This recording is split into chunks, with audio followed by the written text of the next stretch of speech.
네, 두 번째 시간 들어갑니다. 사무엘하 24장에 나오는 다윗의 기수와 하나님의 징벌, 그 문제는 역대상 21장에도 나오죠.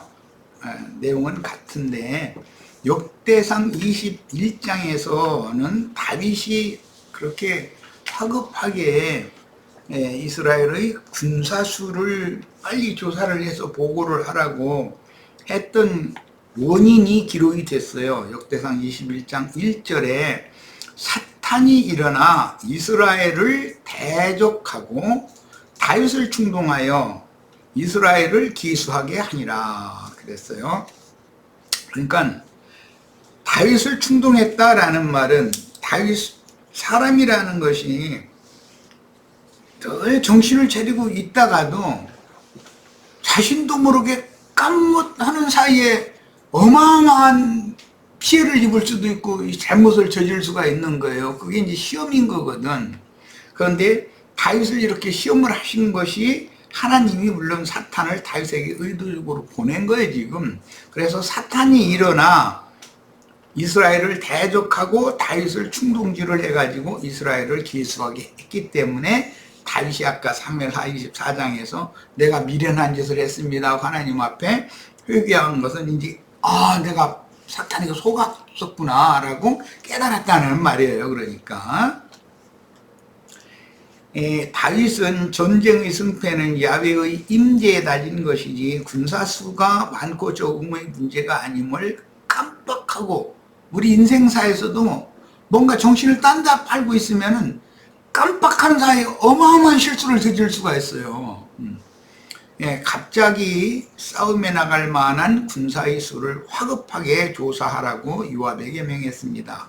이 일이 원인이 되어 백성들이 왕의 신앙을, 왕을 의심하는 불신풍조가 역병처럼 휩쓸고 지나가가지고 출애굽기 30장 11절로 12절 율법이 계수할 때 온역이 없게 하려 함이라, 질병이 없게 하려 함이라 그랬는데 이 질병이 임했단 말이에요. 이 질병이라는 건 뭐냐면 하나님의 징벌이고, 그 징벌이라는 건 뭐냐면 왕을 지금까지 신뢰하고 왕을 잘 따르던 백성들이 브엘세바에서 단까지 많은 백성들이 7만이 죽었다 그랬는데 많은 백성들이 흔들려 버린 거예요. 자, 11절 다윗이, 이제 이건 사무엘하예요. 24장 11절이에요. 다윗이 아침에 일어날 때라고 그랬는데 이게 뭐냐? 내가 사탄에게 속았구나 라는 것을 깨달았다. 그게 어젯밤에 잠깐 속은 거예요. 그게 사람이 내가 눈을 감고 싶어서가 아니라 마음 눈을 마귀 와서, 사탄이 와서 싹 가리고서 나를 속이고 나를 구렁텅이에 얼마든지 밀어넣을 수가 있는 것이죠. 다윗은 이스라엘 전체를 대표하는 이스라엘의 하나님을 대리하는 대리자잖아요. 이스라엘 왕이잖아요. 다윗이 아침에 일어날 때 그러면 이제 새날이 왔다는 뜻이요. 이런 성경의 표현은 야복나루에서 야곱이 밤새도록 천사와 씨름을 했어요. 그리고 천사가 날이 셀 무렵에 나 이제 가야 된다. 그러니까 막 붙들고 늘어졌다는 거야. 나를 축복하고 가셔야지 그냥 가시면 되느냐고. 그런데 그 축복을 야곱의 환도뼈를 쳐가지고 저는 자가 되게 만들어 놓은 것이 축복받은 거였어요. 이게 세상 교계가 축복하는 말이 지금 성경이 축복이라는 말과는 전혀 다른 개념으로 지금 육적인 해석을 하고 있다는 걸 알 수가 있죠. 아침에 일어났다. 그러니까 밤새도록 씨름을 하고 날이 셀 무렵에 다윗이 야곱이 저는 자가 되어져서 지팡이에 의지해서 야복나루를 건널 때 해가 돋았더라 이렇게 기록이 됐어요. 창세기 32장에 보면 지금 그 창세기 말씀이 다윗의 인생사에 그대로 적용이 됐다 이거예요. 이게 어젯밤에는 사탄에게 휘둘리는 때였고, 아침에 일어날 때라는 것은 정신이 맑은 신이 임한 거예요. 이제 빛이 온 거죠. 자, 그 말이에요. 여호와의 말씀이 다윗의 선견자 된 선지자 갓에게 임하여 이르시되, 가서 다윗에게 말하기를 여호와께서 이와 같이 말씀하시기를 내가 네게 세 가지를 보이노니 너를 위하여 너는 그 중에서 하나를 택하라. 이건 너를이라는 다윗 보고 하는 말이에요. 세 가지의 징벌을 하나님이 세 가지 중에 하나만 할 거니까 네가 달라는 걸로 내가 줄 거다. 이제 그 얘기예요. 말하자면 내가 그것을 네게 행하리라 하셨다 하라 하시니 그랬어요. 자, 다윗이 잠시 야훼를 불신한 잘못을 깨닫고 속죄함으로 새날의 빛이 임한 때, 그게 아침이라는 개념이에요. 이런 뜻인데, 야훼 하나님은 다윗의 불신을 그대로 넘기지 않고, 만약에 세상 사람이나 세상 교회 목회자나 양심이 화인 맞은 사람들이나 이런 사람들은 뭔가를 어마어마한 잘못을 했어도 그것을 숨기고 그 위기를 넘길 수 있어요. 그런데 하나님의 사람에게는 절대 그냥 넘어가 주시지 않는다는 거예요. 그걸 따질 건 따지고 해결할 건 해결하고 그러고 넘어가는 거예요. 근데 우리는 내가 깨어 있어야 되겠다, 정신 차려야 되겠다 해서가 아니라 하나님이 나로 하여금 정신을 차릴 수밖에 없게 만들어 주시려야 되는 거예요. 이마저도. 자, 그걸 생각하셔야 돼. 다윗의 그 불신을 그대로 넘기지 않고 왕권을 의심한 백성을 단에서부터 부엘세바까지, 이것은 이스라엘을 저 북쪽은 단, 저 남쪽은 부엘세바 이렇게 해서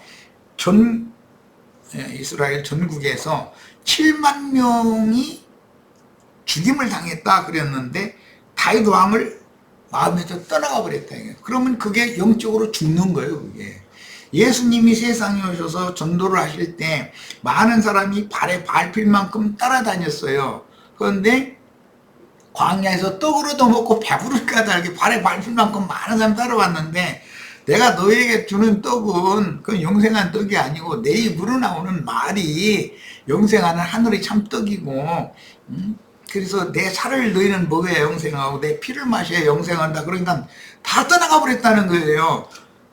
그런 것과 같은 거예요. 지금 다윗 왕이 온 백성이 신뢰했는데, 다윗도 지금 먹고 이제 말년이 됐잖아요. 죽음을 앞둔 때인데 이게 정신이 오락가락 하는 거죠, 말하자면. 그러니까 다윗 왕을 신임하던 백성들이 다윗 왕에게서 마음이 떠버렸다, 그런 말이에요. 그것이 영적으로는 죽는 것이거든. 자, 죽은 자 7만은 예수를 쫓던 떡 먹고 배불렀던 자들이 다 떠난 것에 대한 예표가 되는 것이다. 이제 15절까지 쭉 읽어 나갈 거예요. 읽어보면 그 의미를 이해할 수 있어요. 갓이 다윗에게 이르러 아뢰어 이르되 왕의 땅에 7년 기근이 있을 것이니까. 이것은 바로가 왕으로 할 때, 요셉이 총리가 되기 전에 감옥살이 할 때 7년 기근이 애굽에 임했었죠. 그것은, 기근이라는 것은 하나님의 말씀을 듣지 못하는 기갈을 만나는 상태를 말하는 거기 때문에 흔히 7년 대환란 그랬었지만, 그때는 말씀을 맡은 하나님의 종들이 다 순교당하고 데려감을 받고 빛은 떠나고 이제는 어둠이 온 세상을 지배한다, 그런 것을 상징하는 거예요. 이게 왕의 땅에 7년 기근이 있을 것이니까, 혹은 이번 두 번째요, 왕의 원수에게 쫓겨 석 달 동안 그들 앞에서 도망하실 것이니까. 이것은 사울 왕에게, 자기 장인이죠, 왕에게 쫓겨가지고 엔게디 광야라든지 동굴 속이라든지 이런 데 가서 숨어서 발발발 떨고 지낸 적이 있잖아요. 발각되면 죽으니까 다윗이 그 동굴 속에 들어가서 무슨 광야의 발 밑에 숨어서 기도하고 그럴 때 얼마나 조마조마했겠어요. 그것을 다 경험을 한 사람이잖아요, 다윗은 지금. 혹은 왕의 땅에 사흘 동안 전염병이 있을 것이니까. 왕의 땅이라는 이스라엘 단에서부터 브엘세바까지 이스라엘 온 땅에 이제 역병이 도는 거, 이 세 가지 중에 하나를 어떤 걸로 징벌을 받으랍니까? 라고 하나님이 갓 선지자를 통해서 전가를 보내신 거예요. 왕은 생각해보고 나를 보내신 이에게 무엇을 대답하게 하소서 하느니라.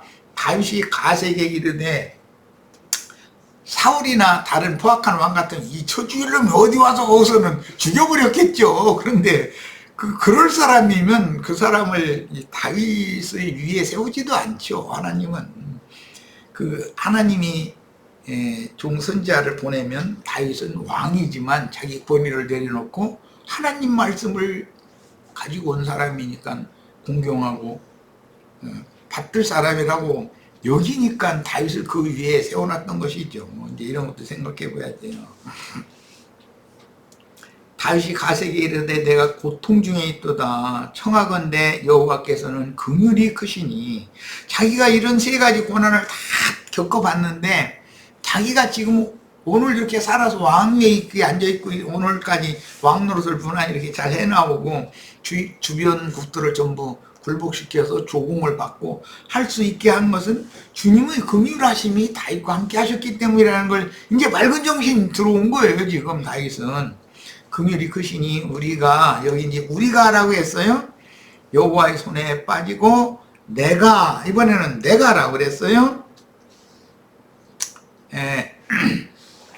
20세 이상 성전세를 의무세로 내는 사람들은 모든 백성을 대표하는 사람들이에요. 그런 게 그 우리와 내라는 건 이스라엘 온 백성과 다윗은 하나인 것이죠. 지금 다윗의 개념은 이렇단 말이야.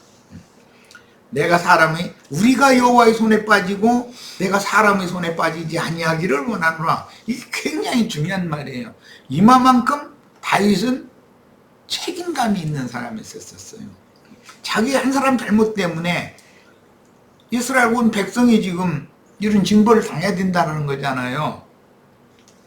그건 왕이니까 책임자죠. 이에 여호와께서 그 아침부터라는 것은 11절에 다윗이 아침에 일어날 때 맑은 정신이 돌아온 그때를 말하는 거죠. 그때부터 정하신 때까지 사흘 동안 전염병이 돌아가니까 정하신 때까지라는 것은 사흘간이죠. 그런데 이 사흘이라는 것도 광야길을 걸을 때 구름 기둥이 사흘길씩을 인도를 해요. 이렇게 사흘길씩을. 평탄한 길은 조금 멀리 갔을 것이고 산악이나 뭐 굴곡진 길을 갈 때는 조금 거리가 좀 짧았지만은 어쨌든 시간적으로는 사흘길을 간 거예요. 이렇게 해서 인도를 했어요. 그 사흘길이라는 것은 예수님이 죽고 장사되고 부활 승천하는 그 사흘을 상징하는 거예요. 전염병을 이스라엘에게 내리시니, 이것이 출애굽기 30장 아까 우리 읽었을 때 계수할 때 그들 중에 질병이 없게 하려 함이라 그랬었는데, 다윗이 지금 계수를 잘못하니까 질병이 온 거잖아요. 역병이, 전염병이. 이렇게 해서 역사상에 이게 이루어졌어요. 이 말은 이제 우리 이제 은상이 형제, 애선이 자매가, 부부가 주님 앞에서 충성된 종으로 오늘부터는 정말 기도도 많이 하고 완전히 새 사람이 돼야 돼.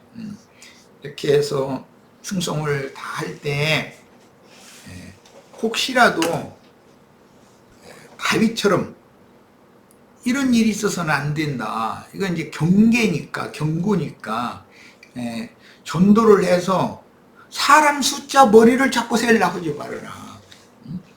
저 예배당에 몇만 명 모이는데 나도 이렇게 해서 이렇게 분명히 이제 많이 올 거라고 나는 생각은 하고 있어요. 그런 계시를 받은 게 있어서.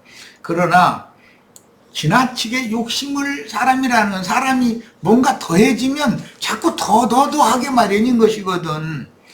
그렇게 되면 자기 분수를 알고 한계를 알아야 되는 거고, 주님께서는 필요대로 또 다른 누구를 쓰셔서 또 그렇게 또 어떤 무리를 어디다 일으킬 거고 이렇게 하실 것을 믿어야 돼요.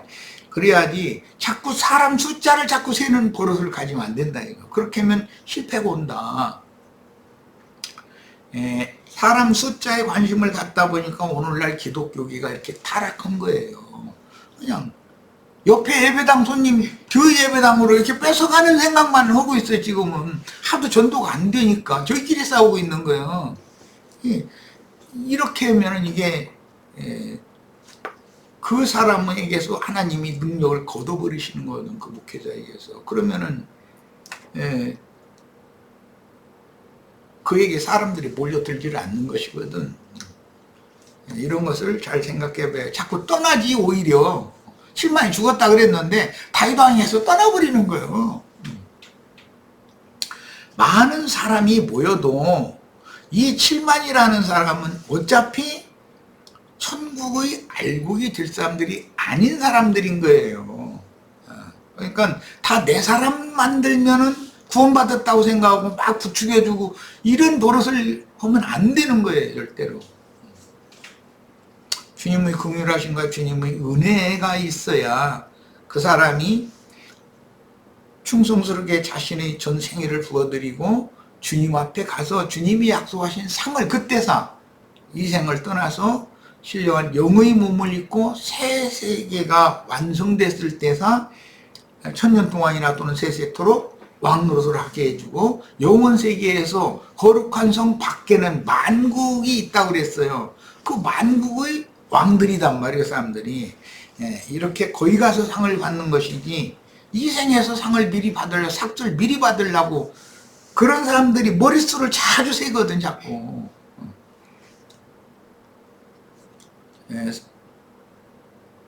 전도를 열심히 하는 것은 중요하지만 머리 숫자를 세는 것은 하나님 보실 때는 원치 않는다는 거예요. 내가 너와 함께 하느냐가 중요한 거예요. 오늘 이후로 우리 은상이 부부에게 주님이 영으로 아주 강력하게 함께 하셔서 충성스러운 종으로 주님이 길들이시고 쓰시기를 내가 그렇게 기도한 중이고 꼭 그렇게 될 거예요. 잘할 거예요. 자,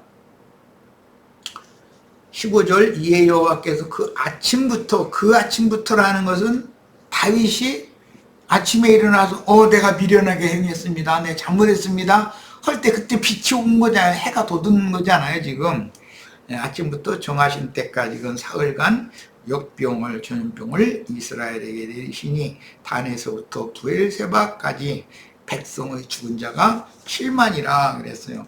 아니 왜 7만 한 53명이다 않고서 7만이라는 숫자를 어떻게 딱 맞추겠어요. 이것은 다 성경에서 7이라는 그런 숫자를, 영적인 숫자를 의미를 부여해가지고 만이라는 수는 최고의 수를 말하는 거예요. 이게 많은 사람이 떼제비로 떠나가 버렸다라는 것이에요. 이 사람 도저히 믿을 만한 사람이 아니구만 하고 떠나간 거예요. 그러나 사실은 하나님께서는 그게 곡식을 놔두고 가라지를 이렇게 쭉쟁이를 이렇게 쫓아내는 그런 방편으로 지금 사실을 하는 거예요. 그러니까 사람 숫자에 너무 연연하면 목표를 할 수가 없다. 스트레스 받아서 못해거든요. 이거. 다윗의 말년에 다윗을 시험한 사탄에 의해 싸움에 나갈 만한 백성의 수를 화급히 기수하게 하므로 요압의 거역성이 드러나고 백성들도 다윗에 대한 신뢰를 잃고 7만이나 실족하여 영적 사망을 당했으나 예루살렘 거민은 보호를 해주신 얘기가 이제 나와요. 단에서 부엘세바까지 백성이 7만은 죽었는데 예루살렘에 거하는 사람들은 10분의 1이 거한다고 이렇게 돼 있어요. 그 천열매라고 그러는데 그들은 천사가 예루살렘에도 이런 그 해를 역병을 보내려고 그러니까 하나님이 이제 됐다. 거기서 예루살렘을 향해서는 집행을 하지 못하게 하는 말씀 지금부터 나와요. 16절 천사가 예루살렘을 향하여 그의 손을 들어 멸하려 하더니 여호와께서 이 재앙 내리심을 뉘우치사 다윗이 돌이키니까 하나님도 내가 너무 심히 다뤘구나 라고 또 한 거죠. 그래서 다윗은 혈투천명에 지금 깨달은 거예요. 지도자라는 건 이런 거예요. 자기가 백성을 책임지고 백성들이 어떤 잘못이 있고 어떤 징벌을 받으면 자기 책임이단 말이야. 자, 백성을 멸하는 천사에게 이르시되 족하다. 이제는 네 손을 거두라 하시니 여호와의 사자가 여부스 사람 아라우나의 타작마당 곁에 섰는지라 그랬어요. 그러니까 백성들은 단에서부터 부엘세바까지의 7만이나 되는 백성들은 온역, 질병이 돌아가지고 전염병으로 죽었어요.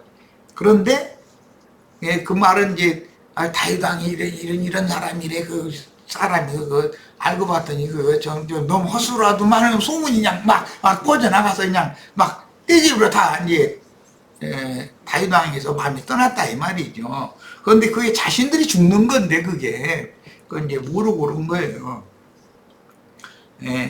그러나 예루살렘을 심판하시지 않았다.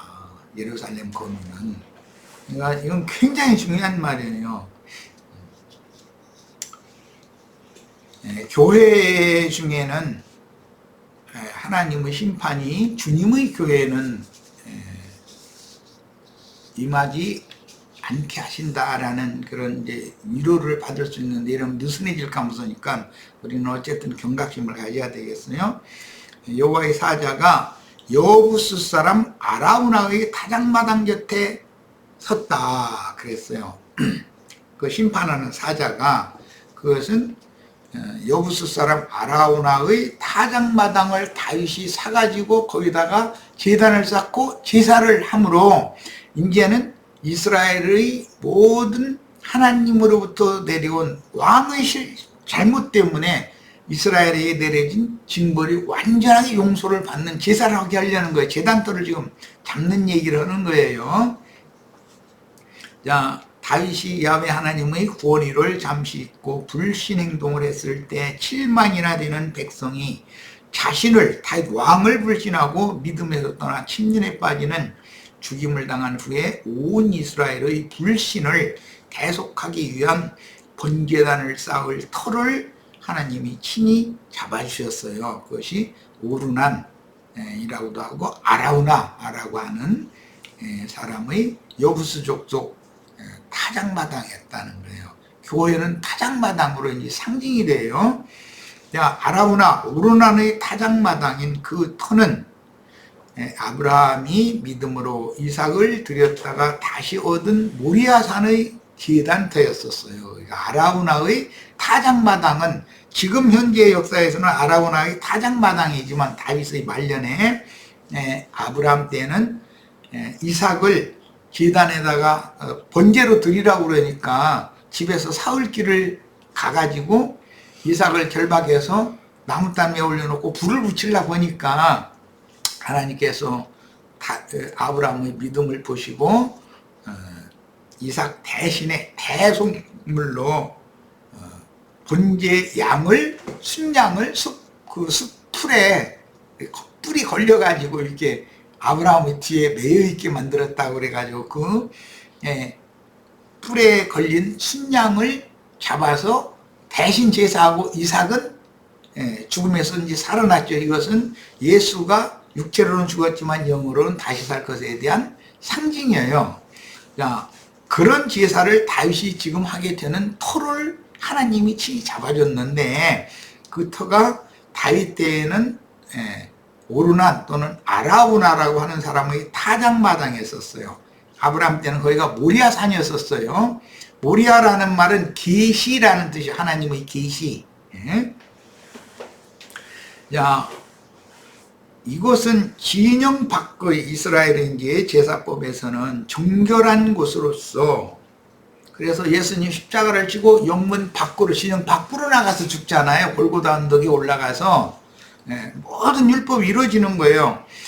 진영 밖의 정결한 곳으로서 번제단의 재를 내다가 버리는 장소였어요. 레위기 4장 12절 빨리 찾아 읽어보겠습니다. 오늘은 요거까지만 할 거예요.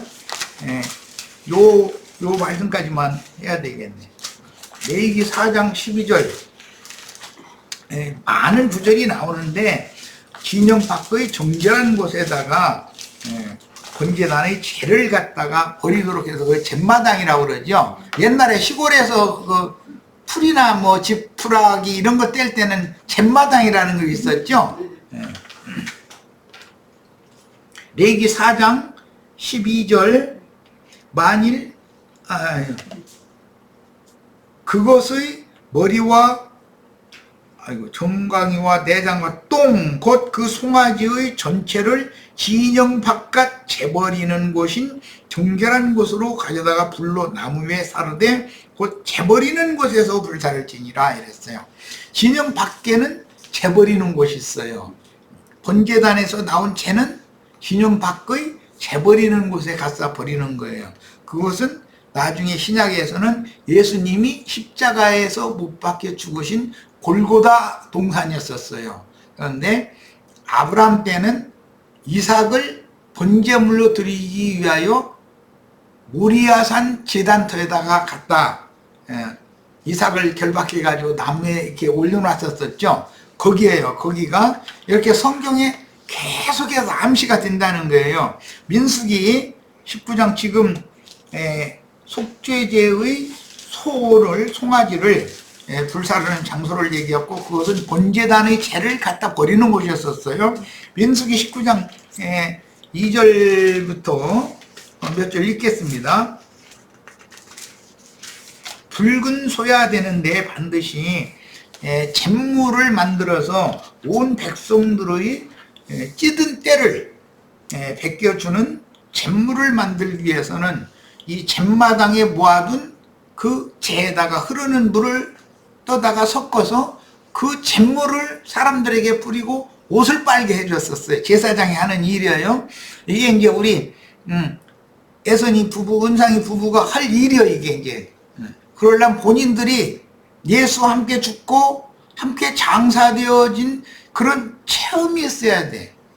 그게 나무나 풀이나 재물은 타지만 남는 것은 죄가 남잖아요. 그런 것 보고 바울 사도가 내가 예수 죽인 것을 내 몸에 짊어지고 다니고 있는 중이고 나는 예수의 흔적을 내 몸에 지고 있다, 가지고 있다 이렇게 표현했어요. 그 흔적이라는 말이 죄라는 말이에요. 죄. 사람은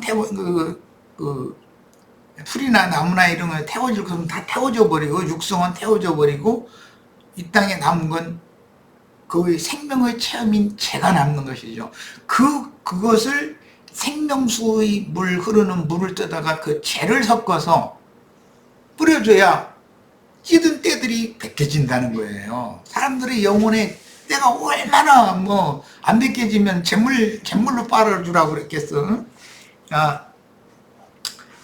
19장 2절부터 봅니다. 여호와께서 명령하시는 법의 윤리를 이제 이르노니 이스라엘 자손에게 일러서 온전하여 흠이 없고 아직 멍에 매지 아니한 붉은암 송아지. 아직 멍에 매지 아니한이라는 것은 사역자로 아직 쓰임받지 않았다는 뜻이니까 마귀의 종으로 사탄의 종으로 세상 교회 목회자 노릇을 해본 적이 없는 사람이어야 되는 거예요. 멍에 맨 적이 없는 사람이어야 돼. 멍에 매지 아니었는데 소라는 건 이제 종을 말하는 건데 붉은암 송아지야 돼. 이것은 붉다는 것은 여전히 죄인이라고 나 같은 죄인이 없다라고 하는 그런 사람이어야 된다 이거예요. 그런데 그런 사람이나 하나님이 종으로 쓴다 지금 이 말이에요.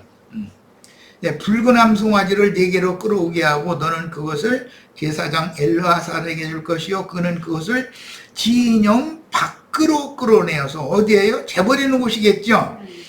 자기 목전에서 잡게 할 것이며 제사장 엘르아살은 손가락에 그 피를 찍고 그 피를 수막 앞을 향하여 7번 뿌리고 그 암소를 자기 목전에서 불사르게 하되 지금부터 권세를 이 생에서 받으려고 할 것이 아니라 이 생에서는 복음과 함께 고난을 받는 거예요. 불같은 시험을 계속해서 이제 지금부터 그러는 과정에서 속사람이 온전케 되어지는 거예요. 상은 이 생 너머에서 영원한 세계에서 왕같은 제사장으로서 이제 상을 받을 거예요. 자, 이 말을 잘 명심해야 돼요.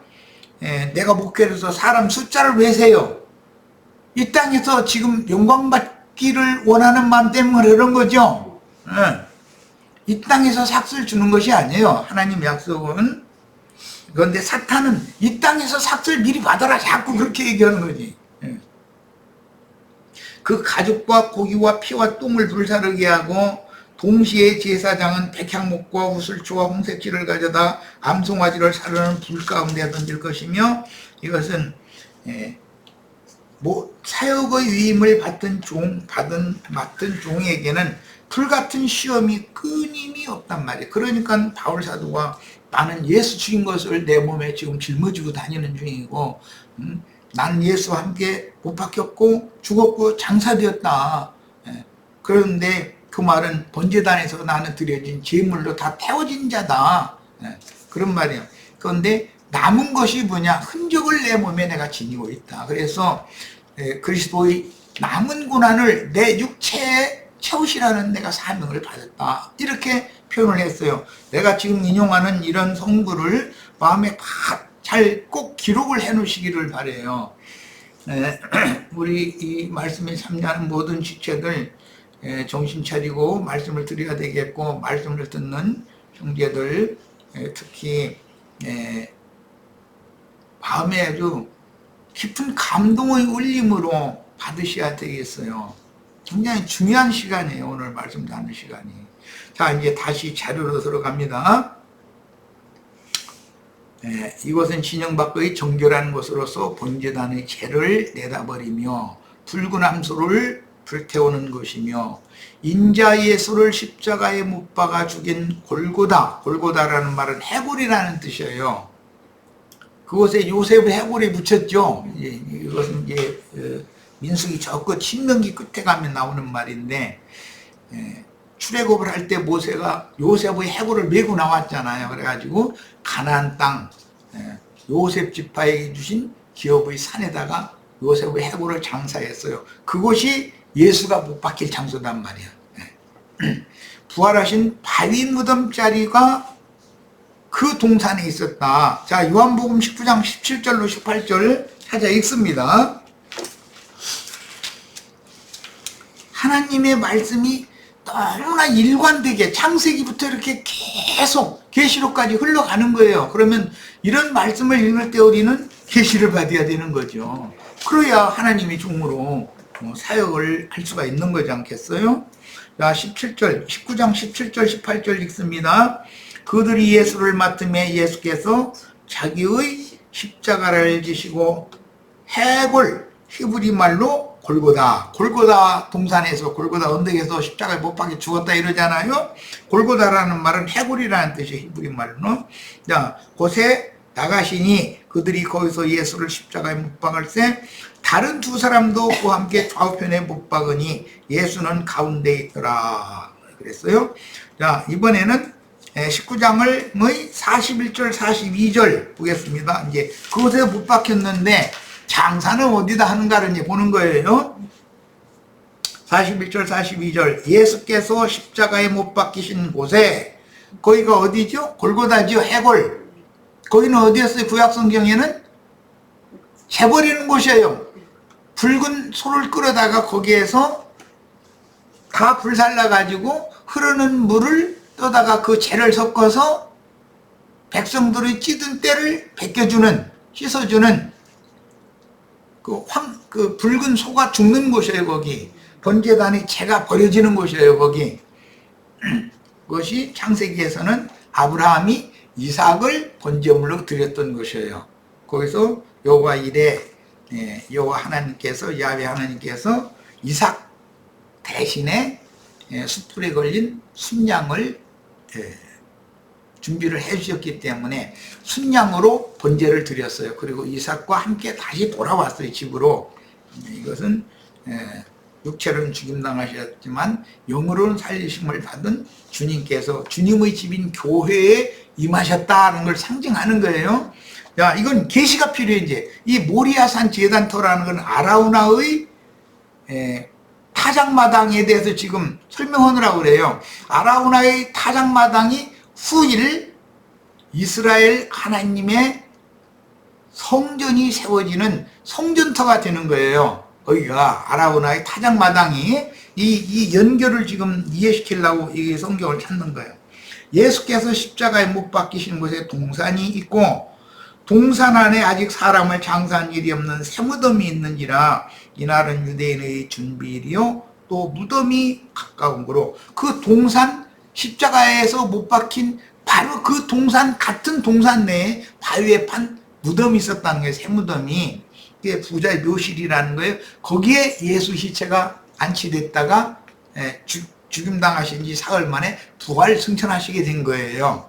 자, 이 과정을 일단 이해하시고 더 나갑니다. 이제 사무엘 하 24장 17절 다윗이 백성을 치는 전사를 보고 곧 여호와께 아뢰어 이르되 나는 범죄하였고 악을 행하였거니와 이 악무리는 무엇을 행하였나이까 청하건대 주의 손으로 나와 내 아버지의 집을 치소서.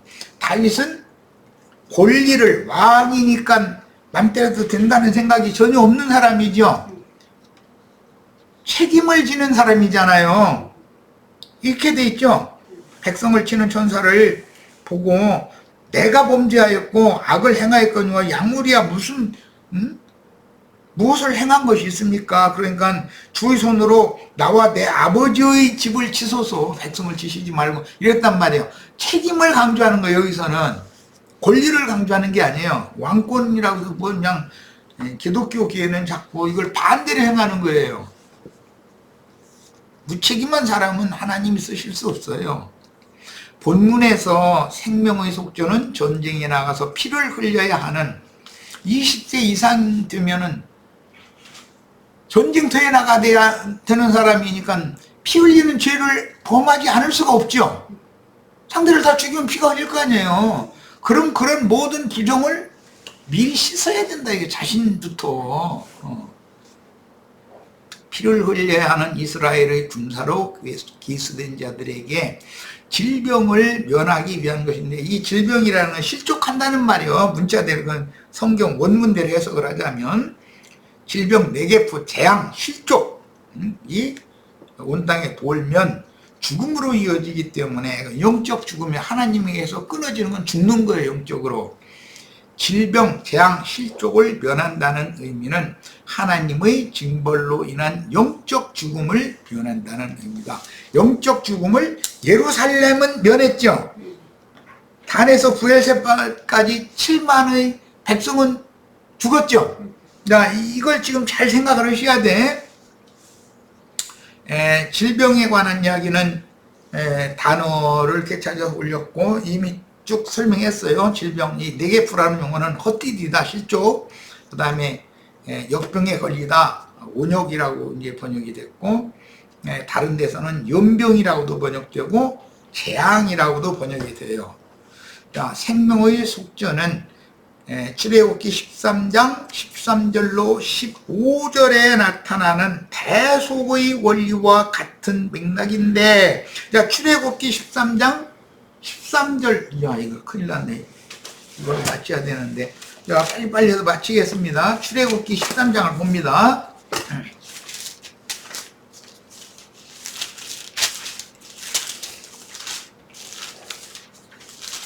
6월절이 12장이고 6월절 먹고 나오는 게 13장이잖아요. 예. 근데 자꾸 성경 읽으면 이렇게 어떤 장 하면은 그 내용이 뭐다라는 걸 우리 은상여기에서 이게 이제 머릿속에 자연 입력이 돼야 돼. 그 세상 그 군청 업무만 입력돼 있지 말고 이 성경이 입력이 돼 있어야 돼. 자, 13장 13절부터 봅니다. 나귀의 첫 새끼는 다 어린 양으로 대속할 것이요. 그래서 그 전에부터 봐야 되겠다. 여호와께서 너와 네 조상에게 맹세하신 대로 너를 가나안 사람의 땅에 인도하시고 그 땅을 네게 주시거든 너는 태에서 난 처음 난 모든 것과 네게 있는 가축의 태에서 난 처음 난 것을 다 구별하여 여호와께 돌려라. 수컷은 여호와의 것이니라 그랬어요. 네, 여기 이제 수컷이라는 말은 씨를 뿌리는 것을 상징하기 때문에 남자로 이제 상징이 돼요. 그런데 이것은 말씀을 가진 사람이에요. 말씀을 받은 사람이란 말이야. 상징이요. 이건 사역자예요. 상징이요. 그런데 수컷은 여호와의 것이니라. 나귀의 첫 새끼는 지금 전부 첫 새끼를 여호와의 것으로 돌리라고 그랬는데 나귀의 첫 새끼만큼은 나귀는 부정하기 때문에 하나님께 그대로 돌리면 안 된다 이거예요. 나귀 첫 새끼는 어떻게 하느냐? 나귀의 첫 새끼는 다 어린 양으로 대속할 것이요 그랬어요. 예수님이 인자로 오셔서 예루살렘에 입성을 하실 때 매여 있는 나귀 풀어다가 나귀 타고 입성하셨죠? 나귀는 겸손한 왕이지만 겸손한 사람이나 타고 다니는 것이고, 말은 애굽의 바로는 말 타고 다니지 나귀 타는 법이 없잖아요. 그러니까 나는 부정한 사람이고 나는 아무것도 아니다라고 여기는 그런 사람들이나 하나님을 태우고 예루살렘에 입성할 수 있다. 지금 그 말이에요. 이게 우리 음상이 형제는 나귀의 신분이 돼야 돼. 그런데 나귀의 첫 새끼는 그대로는 하나님께 드리면 안 되고 어린 양으로 대속을 해야 된다는 거예요. 어린 양으로 바꿔쳐라 이 말이에요. 그러니까 회개하고 돌이키면 어린 양이 되는 거예요. 그렇게 하지 아니하려면 그 목을 꺾을 것이며 네 아들 중 처음 난 모든 자는 대속할지니라 그랬어요. 자, 이 대속법의 근거에서 성전세 내는 사람들도 백성들을 대신해서 대속하는 원리로 내는 것이란 말이야. 이제 그런 원리를 지금 우리가 이 시간에 꼭 깨달으셔야 되겠고, 20세 이상의 남자 개수에 포함되는 것은 하나님 나라 백성을 대표하는 대표자가 되는 것을 의미한다. 그러니까 이런 사람들은 이 땅에 남은 생애 전 기간 동안에 복음과 함께 고난을 받으면서 충성을 다 할 수밖에 없는 거예요. 의무를 다 해야 되는 거예요. 이제 그런 반세기를 내는 거예요. 이와 같은 영적 특권은 반드시 먼저 생명의 속전을 지불함으로 구속받고 거듭난 후에 청년 이상으로 자라야만 누릴 수가 있다. 어린아이를 씨를 아무리 남자라도 어린아이는 씨가 없고 여물지 않았기 때문에 효력이 없는 거예요. 청년 이상이 돼야 되는 거예요. 이것은 영적인 성장이 필요하다는 거예요. 거듭났어도 20세 이상의 남자로 계수드리면 누구를 막론하고 이스라엘을 대표하는 자로서 온 이스라엘의 대속을 위해서 반세겔의 속전을 의무적으로 내야 했는데 모두가 같은 값의 속전을 치른다 하는 것은 그리스도께서 내 영혼의 속전을 지불했다는 사실을 믿음으로 피 흘린 죄를 씻는 것은, 나는 다 살인죄를 가지고, 누구는 이제 신약 말씀으로 비유를 적용을 하자면 뭐 먼데 사람 미워하는 것도 아니고 남편이 아내 미워하고 아내가 남편 미워하고 그건 살인한 거예요. 그게 피 흘린 죄가 있는 거예요. 그러니까 살인하는 다윗 왕이 살인했는데 다윗 왕보다 나는 낫지 이렇게 생각하면 안 되는 거죠. 그 다윗 왕이 살인한 것은 하나의 상징이고 영적으로는 미워하는 걸 말하는 거, 미워하는 거. 그런 것은 믿는 자는 누구나 하나님 앞에서 영의 구원을 받는 것은 평등하다는 뜻이므로, 그러니까 죄에서 속죄받고 영이 거듭나는 구원의 시작은 누구나 같다.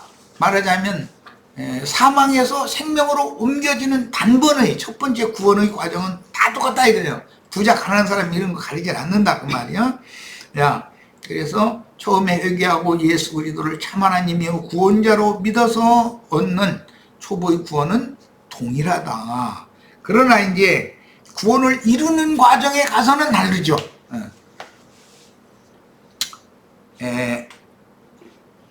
즉 누구든지 복음을 듣고 영의 빛을 받아 지난 죄들을 회개하고 예수를 자신의 유일한 참 하나님이요 유일한 구원자로 마음에 믿어 영접하면 구원을 얻어서 사망에서 생명으로 옮겨지는 것이니, 처음에 믿을 때 얻는 구속과 거듭남의 구원은 모든 믿는 이들에게 동일하다라는 뜻이에요. 자, 오늘은 두 번째 시간 좀 시간이 지났는데 여기까지 해서 마치겠습니다. 자, 마칩니다. Recording stop.